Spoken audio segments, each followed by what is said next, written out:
ಚಿಕ್ಕಬಳ್ಳಾಪುರದ ಪತ್ರಕರ್ತರ ಭವನದಲ್ಲಿ ಇಂದು ನಡೆದ ಸುದ್ದಿಗೋಷ್ಠಿಯಲ್ಲಿ ಮಾತನಾಡಿದ ದಲಿತ ಮುಖಂಡ ಬಾಲಕುಂಟಹಳ್ಳಿ ಗಂಗಾಧರ್, ಈ ಹಿಂದೆ ಪರಿಶಿಷ್ಟ ಜಾತಿ ಎಂದರೆ ಎಲ್ಲ 101 ಜಾತಿಯವರು ಎಂಬ ಒಗ್ಗಟ್ಟಿತ್ತು.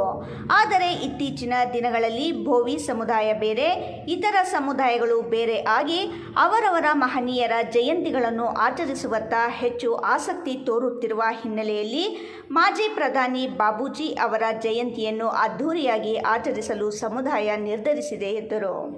ಈಗ ವಿಶೇಷವಾಗಿ ಒಬ್ಬರು ವಾಲ್ಮೀಕಿ ಜಯಂತಿ, ಇನ್ನೊಬ್ಬರು ಭೋವಿ ಸಮಾಜ ಜಯಂತಿ, ಈ ಥರ ಎಲ್ಲನೂ ಕರ್ನಾಟಕದಲ್ಲಿ ರಾಜಕೀಯ ವ್ಯಕ್ತಿಗಳು ಅದನ್ನು ಡಿವೈಡ್ ಮಾಡ್ಕೊಂಡು ಬರ್ತಾ ಇದ್ದಾರೆ. ಅದರಿಂದ ನಾವು ಇವತ್ತು ಎರಡು ಒಂದೇ ಸಲ ಮಾಡಿದ ಸಂದರ್ಭದಲ್ಲಿ ನಾವು ಹೇಳಿದ್ವಿ, ಈಗ ಏನು ಬಾಬಾ ಜಗಜೀವನ ಜಯಂತಿನ ನೀವು ವಿಶೇಷವಾಗಿ ಸಪ್ರೇಟಾಗಿ 5ನೇ ತಾರೀಕು ಒಂದು ಸ್ವಲ್ಪ ಗ್ರ್ಯಾಂಡಾಗಿ ಇಷ್ಟು ದಿನ ಮಾಡಿದಾಗ ಬೇಡ, ಎರಡೂ ಕಾರ್ಯಕ್ರಮಗಳನ್ನ ಸಪ್ರೇಟ್ ಮಾಡಿ ಅಂತ ಹೇಳ್ಬಿಟ್ಟು ನಾವು ಜಿಲ್ಲಾಧಿಕಾರಿಗಳ ಹತ್ರ ರಿಕ್ವೆಸ್ಟ್ ಮಾಡಿದಂಥ ಸಂದರ್ಭದಲ್ಲಿ ಅವರು ನಿಮ್ಮಿಷ್ಟನಪ್ಪ, ನಮಗೆ ನಾವು ಮಾಡೋಕ್ಕೆ ರೆಡಿ ಇದ್ದೀವಿ, ನಮಗೇನು ಆ ಥರ ಒಂದು ಮಾಡಬೇಕಂತೇನಿಲ್ಲ, ಬಟ್ ಸರ್ಕಾರ ಸಪ್ರೇಟ್ ಕಾರ್ಯಕ್ರಮ ಹಮ್ಮಿಕೊಂಡಿದೆ.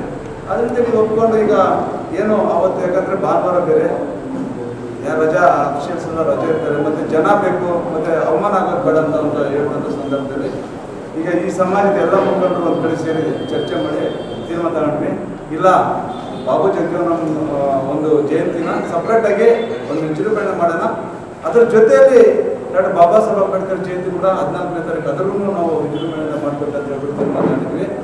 ಏಪ್ರಿಲ್ 5ರಂದು ಚಿಕ್ಕಬಳ್ಳಾಪುರದ ಕನ್ನಡ ಭವನದಲ್ಲಿ ಕಾರ್ಯಕ್ರಮ ಆಯೋಜಿಸಲಾಗಿದ್ದು, ಕಲಾ ತಂಡಗಳು ಸೇರಿದಂತೆ ಎಲ್ಲ ರೀತಿಯ ಕಲಾವಿದರೊಂದಿಗೆ ನಗರದ ಪ್ರಮುಖ ಬೀದಿಯಲ್ಲಿ ಅದ್ಧೂರಿ ಮೆರವಣಿಗೆ ಮಾಡಲಾಗುವುದು. ಅಲ್ಲದೆ ಜನಸೇವೆಗಾಗಿ ಶ್ರಮಿಸುತ್ತಿರುವ ಪ್ರಮುಖರಿಗೆ ಸನ್ಮಾನ, ಉತ್ತಮ ಅಂಕ ಗಳಿಸಿದ ಮಕ್ಕಳಿಗೆ ಪ್ರತಿಭಾ ಪುರಸ್ಕಾರ ಸೇರಿದಂತೆ ಇತರ ಕಾರ್ಯಕ್ರಮಗಳನ್ನು ಅಂದು ನೆರವೇರಿಸಲಾಗುವುದು.